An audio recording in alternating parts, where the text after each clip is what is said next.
Hi, this is Elma, and welcome to my book journey. Thank you so much for joining me today. Today, I have a really short video for you. We'll see how it goes. But I wanted to do a quick book review of a book I just recently read, and I just loved it. And it's a new release, so that's why I wanted to try to do a review for you all. So, this is If the Boot Fits by Karen Witemeyer. And this is book 2 in her Texas Ever After series. And so, the first book I read this last year was Fairest of Heart, and this was her series is so unique because it's a fairy tale retelling set in the West, in the Old West. And so the first book was a Snow White retelling, and I really loved this one. But you know what? I think I loved the second one even better. And so this is the second one was a retelling of Cinderella. And so 5 stars for me. 5 stars for me. The um, the spiritual and the Christian faith content was so good in this book. I mean, it was really central to the story, to the characters, and so that shot up the score for me. And then just the fun um, telling of Cinderella in kind of a flip Cinderella, and I'll get to that, but in the West. And I think so. This book, this one that I read, was like the first kind of Western kind of romance that I've read. And so, and then after reading this one, I really enjoyed it. I might want to read more of her books, and I know she has other books that are not fairy tale retellings, but like Western, Old West romances. But anyway, so this story revolves around a young woman named Samantha, and she is, and so the Cinderella is kind of a gender flipped story where she is not Cinderella. The young man that is the love interest, his name is Asher. He's the one that loses his slipper, but it's not really his slipper, it's his boot. And that's of course why we get the title, and you can see the little boot in the cover. So we start off this story with Samantha, and she is 19, I believe, and she's come home from finishing school in Boston, and she comes back to Texas, and her father is like the big rancher in this community where they live, very highly respected and everything, and at this point in time, her mother has already passed away, and so it's just her father, and then her younger brother Clint. And she comes home and she arrives, and right away her father puts up this ball for her. And he brings all the eligible bachelors from the community for her to meet, and to see what her what's out there, so to speak, for her now that she's back. And she doesn't really appreciate that very much. She thinks that her father is just like trying to get her married off. And another part of this book that I really, really, really enjoyed was the relationship between her and her father. It's just beautiful. It really um, it's just it might be one of my favorite parts. It might be the favorite part of the book for me, actually, is her relationship with her father. But in the beginning, she's kind of irritated, and she she doesn't feel loved really from her father, with the whole sending her away to finishing school, and now that she's back he just wants to marry her off, so she doesn't feel loved by him. But anyway, at this ball, we meet our Cinderfella.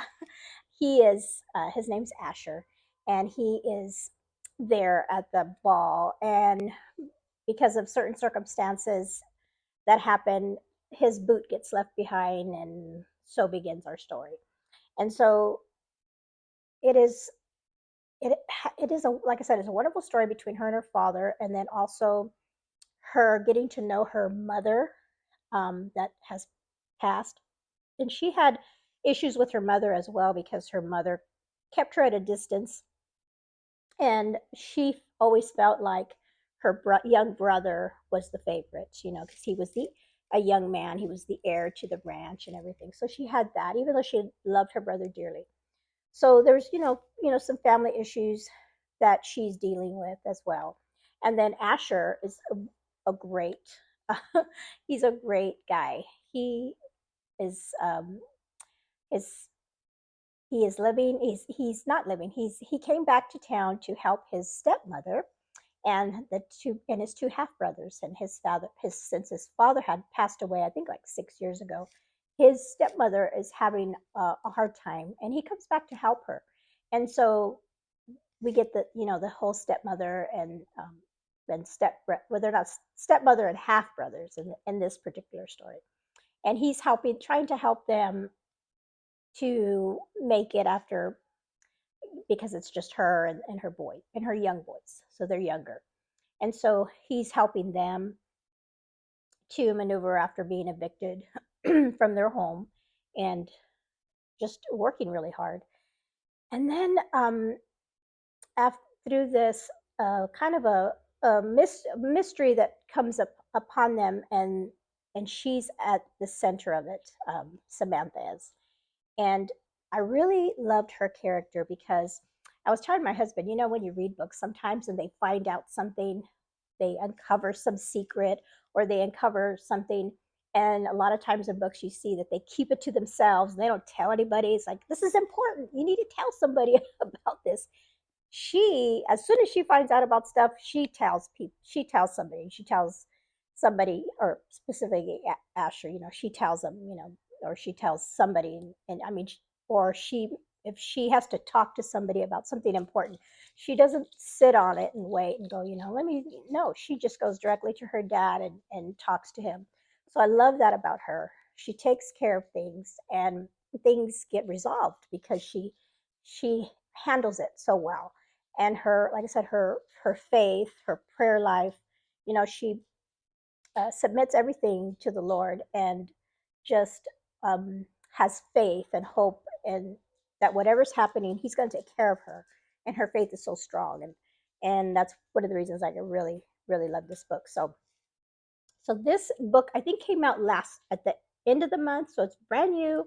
If you haven't read any of her books, I would highly recommend.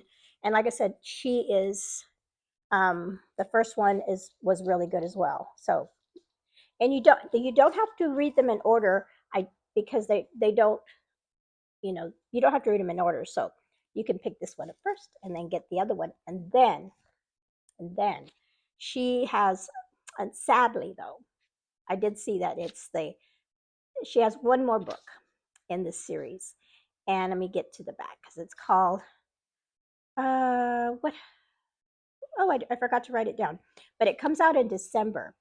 And I'll put a picture up here of the cover because it's beautiful.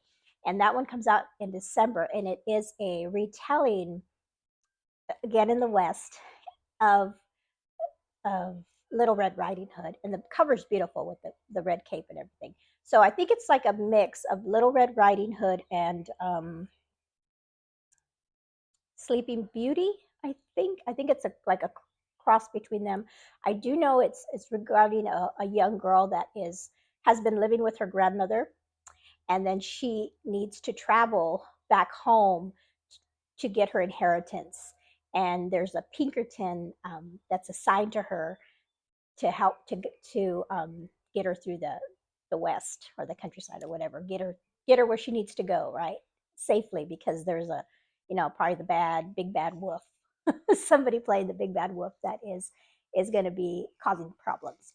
But anyway, so that one I'm really looking forward to, that third one, and again that comes out in December. But go pick up these books. This one especially. Like I said, this one's just as good, but I really, really loved this book. So that's all I have for you today. And let me know in the comments if you've read either one of these yet. Some people have already picked this one up, but especially if you've read this one, let me know. And if you're excited about book number 3. Thank you. You have a blessed day, and come back soon. Bye-bye.